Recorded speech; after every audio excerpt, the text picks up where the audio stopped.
Listen, you're not gonna find anything on me, okay? Trust me. Empty your pockets into the tray, sir, or we'll have to. Your pockets, sir? Lady, the problem isn't in my pants. Welcome back to Thinking Critical. This is Wes. It's time for all things X-Men. It's time for This Week in X-Men.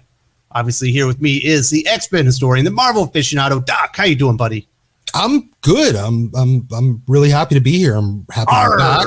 Arg!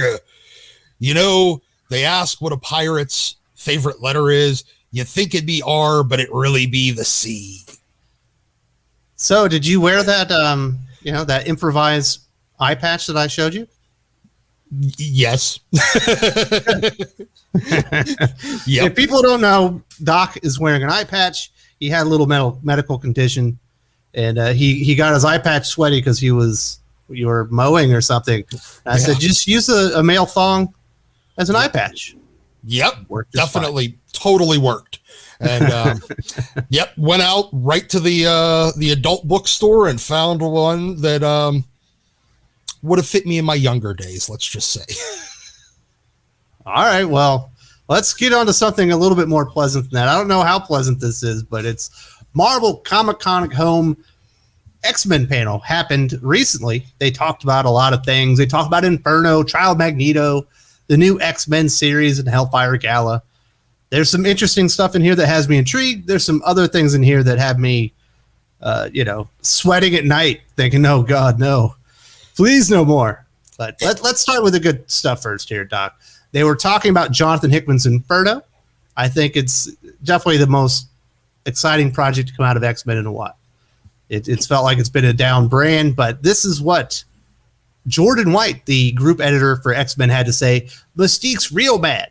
This series will be touching on a lot of things set up going all the way back to House of X. It's a big turning point. Go in knowing that it's going to be hard to know who to root for. Yeah. I'm already rooting for Mystique, and because A, she's done her part, and B, Magneto, Moira, and Xavier are being shady as fuck, and they have been for going on 2 years now. So I'm Team Mystique all the way on this. Yeah, I don't find it hard to root. I'm rooting for Mystique. I think that she's been screwed over, and holding her wife being resurrected over her head, knowing that they'll never actually do it, even if she does all the things that they're saying that she has to, I think is, it's a pretty evil thing. So I'm excited about the series. I'm glad we're finally getting a follow-up to House of X Powers of 10. I thought that was Dawn of X. Yeah, that line. So too. Well, I guess we were all morons for thinking that the X-Men comic spinning out of House of X Powers of 10 would have been the follow-up to that. We're finally getting it with Inferno, and definitely exciting. This is the only thing that doesn't have me excited, even though I like the artists working on Inferno. It chaps my ass. It's a 4-issue miniseries, and there's 3 artists on it. Yeah, that was my objection from the minute this was announced. Especially since they're not even terribly similar style artists. So issue to issue, it's going to be very, very jarring. The Hickman X-Men book, if there's one other than the, wasting time between, where they're actually advancing plot with just a bunch of filler crap. Beyond that, if there's one major objection that I think a lot of us have had, it is the rotating, random, and jarring difference in artistic styles from issue to issue. I mean, I can only imagine if somebody was trying to read that as a collected edition, it'd be like, I don't even know how to describe it. Just a different artist every fucking issue. And you're getting that again in Inferno. I mean, so I guess we're still par for the course. Yeah, it's a very Marvel thing to do. It's becoming a very DC thing to do. And we're going to talk about this later on in the week and why some of this is happening. When we talk about some of the pay rates that came up during a Mark Miller Twitter thread that I think will have some numbers that will open people's eyes. So I'm excited for Inferno. I wish they had one artist, but I wish in one hand and shit in the other, Wes. And see which one fills up first, right? Yeah, wish for Marvel to do something and shit in the other hand. I guarantee which one's going to fill up first. You got to take the victories while they're available. Now let's move on to the other big miniseries that's coming out, rolling right out of Hellfire Gala, The Trial of Magneto. Seems like it should be an important event, but they have Leah Williams on it. So clearly it's not all that important. This is what Leah herself had to say about The Trial of Magneto. This is a deep look at Krakoa's high-profile murder investigation and will threaten a lot of Krakoan secrets. Trial has more than one meaning, after all. These will be Magneto's trials and tribulations. The last person in that office that I would ever expect to write anything even remotely deeper than a puddle would be Leah Williams. And I'm sorry, we've seen Magneto on trial a number of times in the past, and they were all done by eminently more talented writers. And even from the art that I'm seeing, are better artists too than Leah Williams and whoever the hell this no-name guy that they got to do art on this. I thought it was Valerio Shitty. No, I thought it was somebody else. I thought they announced it as Valerio Shitty. I think they might have changed the artist afterwards. Okay, yeah, I think they changed the artist because I don't believe it's Valerio Shitty. I think I recall seeing a different name on the masthead for next to Leah Williams. So, yeah, look, we've seen Magneto on trial before. We've seen him on there for far more serious things than the death of another superhero that has already died and come back numerous times, like Scarlet Witch. We've seen him on trial for actual crimes against humanity. If you want to get something deep, go read X-Men 201, like from Chris Claremont, and believe that would have been John Romita Jr. that did that one. Or do the one with him on trial by the UN, and then him after holding the world hostage, and then them granting him provenance over Genosha. Do something like that. There was something interesting. This is just an excuse for Leah Williams to write something that's well within her wheelhouse, which is a comic with nothing but a bunch of talking heads and almost no action, because this is basically going to be a fucking issue of She-Hulk. Well, I don't know if it's really in her wheelhouse. She already tried to do an episode based on like Law and Order, and it didn't go so well. And it's Lucas Wernick is actually going to end up being the artist. But this isn't about making a movie, or this isn't like the Kardashians or something like that. So I don't think this is actually in Leah Williams' wheelhouse. And that's why I guarantee you, I'm going to put my lead pipe lock that this will be a bag of dog shit and be virtually unreadable. Yeah. Oh, yeah. There's no chance that this is going to be even remotely readable. And there's no chance that Magneto actually killed Scarlet Witch. Yeah. I mean, there's yes, there was 0% chance that it was Magneto. You couldn't telegraph this more. The fact that, look, while they claim that this is going to be an important series, the fact it's not important. Leah Williams is writing it. If it was important, somebody else would write it. This is just so that they don't have to fire her after her series got canceled. They can give her something to do in the meantime, so they can find another series that she can bomb in less than 12 issues. Yeah, they need to find a different historically popular X title for her to ruin. Maybe it'll be Amazing X-Men next time, because that seems like the appropriate failure upwards. But no, this is not going to be important because nobody gives a shit. And they stuck the reveal of what happened in the last issue of a failing series that was already canceled. If it mattered, it would have been done in one of the books that people were actually going to buy. Absolutely. Now, moving on to another topic, we've got the Terraforming Mars and the new X-Men team. This is what Jerry Duggan himself, the new writer of X-Men, had to say. Planet size knocked over some dominoes, and there will be some blowback on Earth. The new X-Men team will protect Earth, and we're going to try and stop some forces of evil that would like to see Earth knocked off the board. There will be some new cosmic as well as homegrown threats. I don't understand why the cosmic threats aren't being dealt with by Sword. That's the point of the Sword book. So why they're doing that in the X-Men book is beyond me. Granted though, you know what? I actually do know the answer. Now that I think about it, it's because Sword is too busy being a tie-in book to every other fucking event that is going on in the Marvel Universe, because we've had exactly 2 issues that were actually Sword out of like we're gonna get so far. Death of Doctor Strange Sword. We're gonna get whatever it is, the Beyond Corporation Sword to tie into Spider-Man. whatever is the event going on, it's like Sword is the sacrificial book to tie into it. I'm betting that's the deal that Hickman worked out after he got roped into doing 2 issues of Empire. He's like, no more. We'll create a book that's just going to be the tie-in book. Well, and Sword actually has its own event coming up with Guardians of the Galaxy, I believe. With, it's the tie-in to that Last Annihilation. The Last Annihilation event that's going on in Guardians right now. When they do the tie-in for that, Sword is going to be the sacrificial lamb. Well, I will admit, I do like the 2 homegrown threats that we got introduced to in the very first issue of X-Men. I think they both have potential. Dr. Stasis and I can't remember the other guy's name. Lifong, something like that. Yeah. I think those 2 are, they got potential. You got to see them flesh out a little bit more. Listen, I'm going to read it because the first issue was good, but I did see by issue 4, guess who's not at the artist? Pepe the Raz. Shocking, right? Yeah, there's about 0% chance they're going to keep Pepe on an X book because they know it'll sell.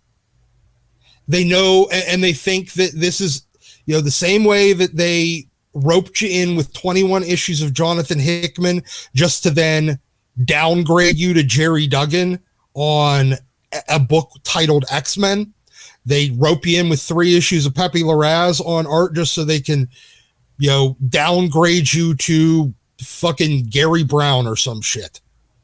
Yeah, but it's just weird that X-Men are protecting Earth.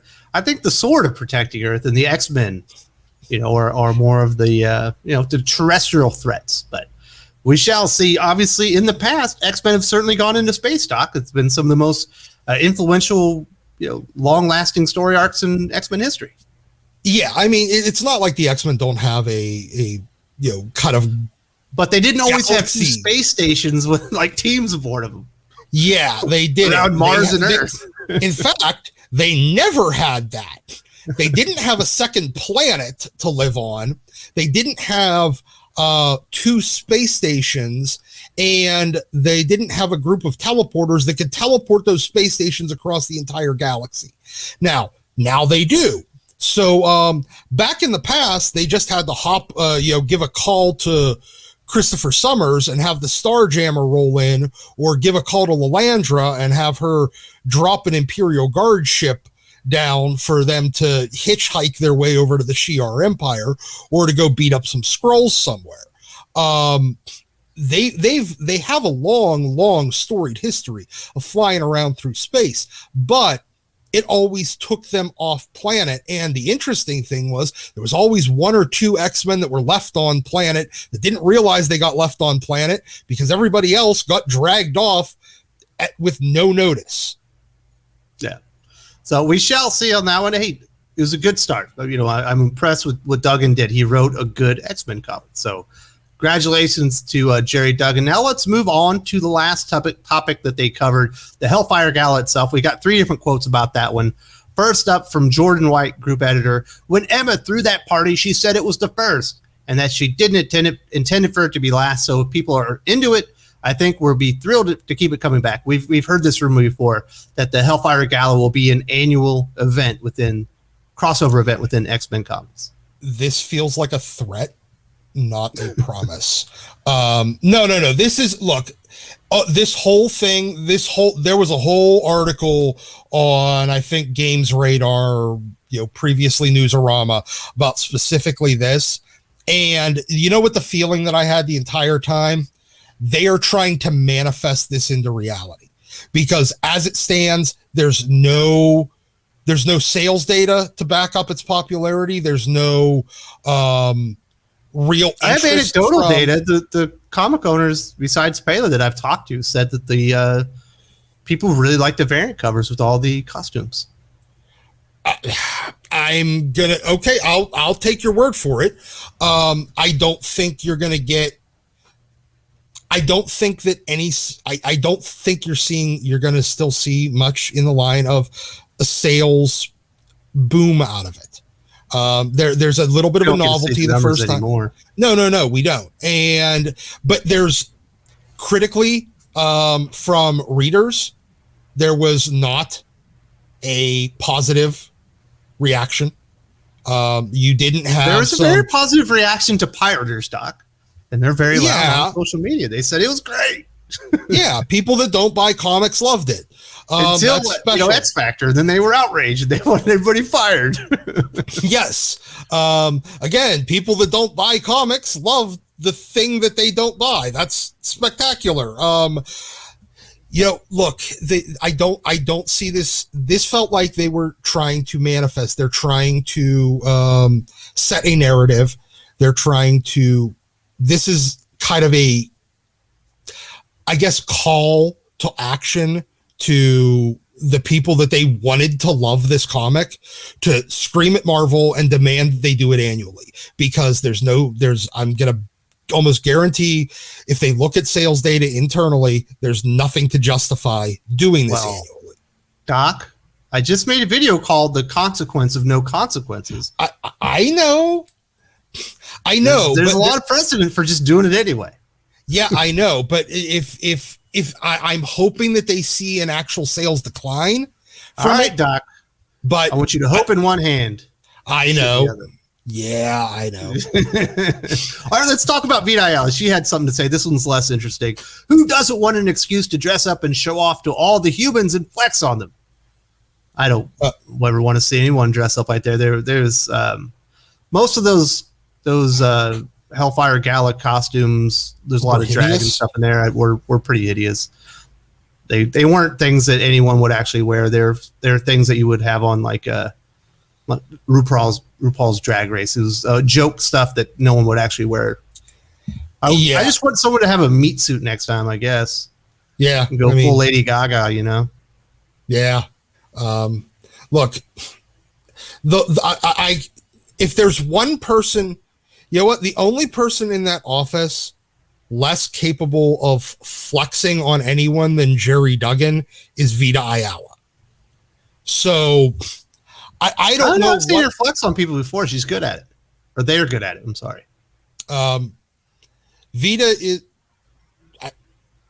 Wait, what? People don't like to come back at Vita Ayala when she comes back at them. Yeah, because they know that she's just going to ruin their life by. Well, that's a good flex. Yeah, I mean, I guess. Seems like more of a kick in the balls, but whatever. Hey, whatever it is. No, but look, there's the last person in that office capable of flexing anything is, especially when it comes to sales data, is Vita Ayala. So I mean, hey, look, Vita, have fun with whatever nonsensical crap you're going to put out this week or next week or every week from now until the heat death of the universe. All right, Doc. I know you got hyperbole, but let's actually talk here. There has been rumors that perhaps Children of the Atom is stealth canceled, but if you listen to the panel itself, they do talk about Children of the Atom as if it's a continuing project. It's going to be canceled. It's I didn't say it wasn't going to be canceled. I don't think it's canceled yet. No, I don't think it's canceled yet. They're not. I think this is going to be like the X-Factor thing where it's not even announced. It just stops being printed. And the characters will likely get wrapped into something else. They'll pop in from time to time. And maybe it wouldn't surprise me if Vita takes over something like Champions and uses the characters over there, because that feels like Champions. That's Danny Lord's book. Oh, her clone. What the point is, if you think that Children of the Atom has been stealth canceled, it hasn't been yet.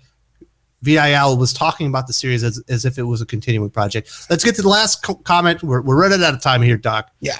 And I know it's hard to keep you under control when we're talking about X-Men. This is Jerry Duggan's last quote about the Hellfire Gala. The interesting way we're going to do this from now on is we'll have a yearly Hellfire Gala with a newly elected team, and then he caged it with perhaps. Well, it sounds like we are going to have the yearly Hellfire Gala, which we've kind of heard that. I hadn't heard that we're going to elect a new team of X-Men every year. Now that is fucking stupid. It is, and it's really stupid because it doesn't give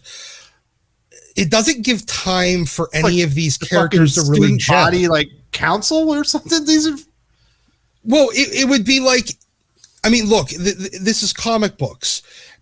I can understand like time lasts for like that'll be like 3 weeks between teams. Yeah, it's like 3 weeks between teams because of the sliding timeline. If this was like the student body election, that wouldn't be for another 50 issues, 75 issues. That not an annual thing. Like, I mean, yeah, that we kind of like hand wave away them doing, but it's the reason why you only get like a Christmas X-Men book every couple of years. You don't get one every single Christmas. It's not winter in December in published X-Men comics every You're single giving December. X-Men way too much credit in the modern times. I get that, but yeah, it would be the equivalent of like in their time passing, it'd be like having a party 3 weeks from now and electing a new team. There had been no time for the first team to gel and actually become a team because nobody would give a shit yet. The whole point, and just the idea that it's completely absurd and stupid. Well, yeah, I mean, other than electing a team is really, really dumb. We don't elect cops. We don't elect soldiers. Well, we elect some cops, like we elect sheriffs. Well, we elect a sheriff. But the thing is, you have a team. It's a team of heroes. It's not the student council. You don't fucking elect a new team every year. This was an unprecedented event. And they're making it stupid and they're watering it down. And anything that made it special before, which I would argue that it wasn't special before this, is being taken away. It is. I mean, and the fact is that remember whenever they were launching this and we said this is stupid and a dumb idea, they said the argument was, well, this isn't the first time there's been a Hellfire Gala. There's been many before. And now this is the first Hellfire Gala. Now that it's been done, they used the fact that Hellfire had thrown parties in the past to claim that those were the first Hellfire Galas. This was just a continuation of tradition. But now that they've done this one, now they're making this one a tradition. I'm really confused. That's neither here nor there. That is This Week in X-Men. Doc, we didn't get to X-Men Legends number 5. For 5 seconds, do you recommend it or not recommend it? Very much so. Go read it. It's a great start. I'm really looking forward to the next issue. Thank you very much. We'll see you next week. Later.